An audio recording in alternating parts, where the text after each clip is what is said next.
Hello बच्चों, आप सभी का हमारे YouTube चैनल आइडियल देव क्लासेस में स्वागत है। बच्चों, आज हम आपके लिए प्रायोजना पुस्तक लेके आए हैं जो कक्षा 8वीं के लिए, और विषय कौन सा? आपका विषय हिंदी विशिष्ट है। आपको प्रोजेक्ट कार्य कैसे करना है, इसमें आपको 5 प्रोजेक्ट कार्य बताएंगे हम, जो आपकी परीक्षा के दृष्टिकोण से बहुत ही महत्वपूर्ण है। तो चलिए देखते हैं। सुझावात्मक प्रायोजना सहित प्रायोजना पुस्तक, प्रोजेक्ट वर्कबुक, हिंदी विशिष्ट कक्षा 8वीं। यहाँ पर छात्रा का नाम लिखना है, यहाँ कक्षा लिखना है, यहाँ रोल नंबर, यहाँ विद्यालय का नाम, सत्र, प्रोजेक्ट कौन सा प्रोजेक्ट है आपका। तो और यहाँ पे दिया है आपका मध्य प्रदेश राज्य शिक्षा केंद्र भोपाल द्वारा निर्धारित पाठ्यक्रम अनुसार प्रायोजना प्रोजेक्ट कार्य कक्षा 8 हिंदी विशिष्ट अंक विभाजन। अभ्यास पुस्तिका में 5 अंक हैं। त्रैमासिक परीक्षा के पूर्व एक प्रोजेक्ट में 5 अंक, अर्धवार्षिक परीक्षा के पूर्व कोई एक प्रोजेक्ट पे 5 अंक, वार्षिक परीक्षा के पूर्व कोई एक प्रोजेक्ट पे 5 अंक। ऐसे पूर्णांक कितने हो जाएंगे? 20 अंक का आपका प्रोजेक्ट होगा।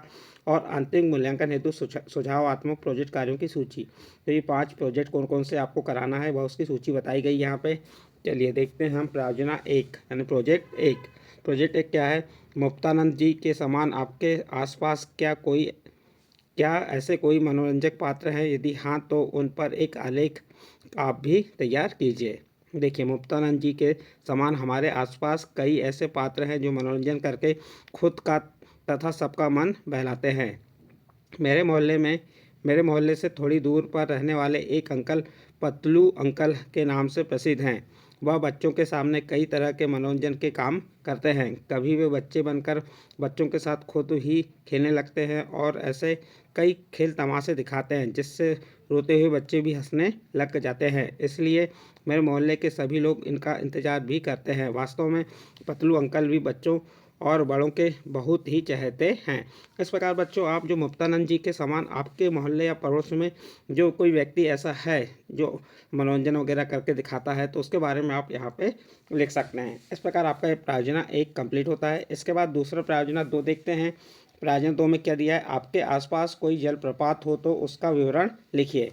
देखिए बच्चों, यहाँ पे यदि आपके आसपास कोई जलप्रपात है उसके बारे में आप बता सकते हैं। जैसे हमने यहाँ पे बताएं, हमारे मध्य प्रदेश राज्य के जबलपुर जिले में स्थित जलप्रपात को धुआंधार प्रपात के नाम से जाना जाता है। यह प्रपात भेड़ाघाट क्षेत्र का प्रमुख दर्शनीय स्थल है।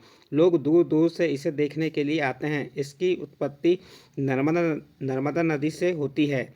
10 मीटर की ऊंचाई से गिरने वाले इस प्रपात की छटा बहुत ही अनुपम व सुंदर है। इसका जल सफ़ेद धुएं के समान उड़ने लगता है। इसी कारण इसे धुआंधार जलप्रपात कहते हैं। धुआंधार जलप्रपात में यूनेस्को द्वारा 20 मई 2021 को विश्व धरोहर के रूप में सम्मिलित किया गया। देखिए, इस प्रकार से आप उसका चित्र बना सकते हैं। ये धुआंधार जलप्रपात का चित्र हो गया और उसका विवरण आपको हमने बता दी। इसके बाद आपका प्रायोजना 3 आता है। प्रायोजना 3 क्या है? क्या आपने कभी किसी की सहायता की है? यदि हाँ तो लिखिए।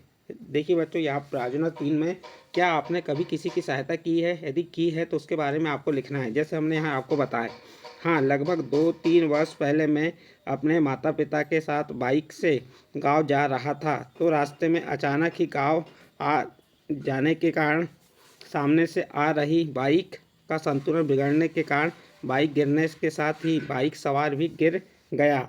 उसके सिर में पत्थर से चोट लग जाने के कारण वह लहूलुहान होकर बेहोश हो गया।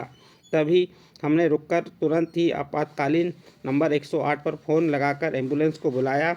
वह आई और तुरंत ही उसे अस्पताल ले गई तथा उसको जेब में रखे आधार कार्ड से उसका पता व फ़ोन नंबर लेकर उसके परिजनों को सूचित किया। इस प्रकार की सहायता करके मुझे बहुत खुशी हुई तथा उस व्यक्ति की जान भी बच गई। इस तरह यदि हम किसी की सहायता कर दें तो हमें भी बहुत दुआएं मिलती हैं। इस प्रकार से आपका प्रायोजना 3 यहाँ पे कंप्लीट होता है। इसके बाद आपका प्रायोजना 4 यानी प्रोजेक्ट 4 देखिए क्या दिया है, क्या करना है इसमें दिया है, आप यदि पिछले दिनों कहीं भ्रमण कर गए हैं तो उसका विवरण डायरी के रूप में लिखिए। तो देखिए, यदि आपने पिछले दिनों कहीं भ्रमण किया है तो उसके विवरण यहाँ पे आपको डायरी में लिखना है। जैसे हमने आपको बताया, ग्वालियर दिनांक 8 मार्च 2023 मंगलवार, मैंने पिछले दिनों अपने गांव की यात्रा की। मैं अपने गांव घूमने के लिए गया। गांव का शुद्ध वातावरण देखकर मेरा मन बहुत खुश हुआ। कच्चे मकान लेकिन बड़ा बड़ा आंगन, पशुओं के रहने की जगह, पानी का हैंडपंप, रसोई में रसोई में चूल्हे पर रोटियां पकते हुए आदि सभी को देखकर ऐसा लगा कि मैं यहीं पर रहने लगूं। देखिए यहाँ पे गांव का एक चित्र बना हुआ है, कुछ मकान है, कुछ लोग हैं, नल है, कुछ महिलाएं यहाँ पे खड़ी हैं, कुछ बच्चे पढ़ाई कर रहे हैं। तो इस प्रकार से आप चित्र बना सकते हैं। इस प्रकार बच्चों यहाँ पे आगे क्या दिया, फिर गांव में हमने सरसों के लहलहाते खेत देखे। इतनी हरियाली में पीले पीले सरसों के फूल बहुत सुंदर लग रहे थे। धान की रोपण भी बहुत अच्छी लगी। धान के छोटे छोटे पौधों को स्त्री पुरुष पानी से भरे खेतों में पैरों को डुबाकर निकाल रहे थे। यह दृश्य देखते ही बनता था। हमने बाजरे की फसल एवं मार्च में गेहूं की फसल को लहलहाते देखे खेतों को देखा। इससे हमारे मन में खुशी की लहर दौड़ गई और हमारा मन भी खेती करने के लिए उत्सुक होने लगा। इस प्रकार से आपका यहाँ पे प्रायोजना 4 कंप्लीट होता है। इसके बाद आपका प्रायोजना 5 आता है। प्रायोजना 5 में क्या दिया है, आप अपने जीवन से जुड़ी ऐसी कौन सी घटना है जो सभी को बतलाना चाहेंगे, उसे लिखिए। देखिए बच्चों इसमें क्या है, प्रायोजना 5 में आप अपने जीवन से जो जुड़ी ऐसी कोई घटना है जो सभी को बतलाना चाहेंगे उसके बारे में यहाँ आपको लिखना है। तो चलिए, एक बार मैं अपने पूरे परिवार के साथ मेला घूमने गई तो कुछ समय तो मैं अपने परिवार के साथ घूमती रही। हमने फ्रॉक खरीदी, खिलौने खरीदे और आलू की टिक्की भी खाई। लेकिन मैं अपनी बहन के साथ एक दुकान पर गुड़िया देखने लगी। तभी भीड़ भाड़ के कारण हम दोनों अपने परिवार से अलग हो गए और मैं तो रोने लगी।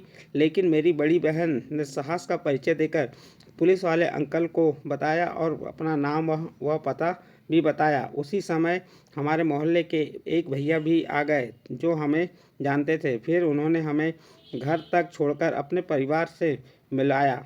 अपने परिवार से मिलकर हम दोनों बहनों को बहुत खुशी हुई और हमने उन सभी लोगों को धन्यवाद दिया जिन्होंने घर तक पहुंचाने में हमारी सहायता की थी। तो इस प्रकार से आपका प्रायोजना 5 कंप्लीट हुआ। तो आज इस वीडियो के माध्यम से आपको प्रायोजना 1, प्रायोजना 2, प्रायोजना 3 और प्रायोजना 4, 5 प्रायोजना कार्य यानी प्रोजेक्ट कार्य 5 बताए। यदि आपको ये पाँचों प्रोजेक्ट कार्य अच्छे लगे हों तो आप हमारे चैनल आइडियल देव क्लासेस को सब्सक्राइब कीजिए, लाइक कीजिए एवं अन्य ग्रुप में शेयर जरूर कीजिए।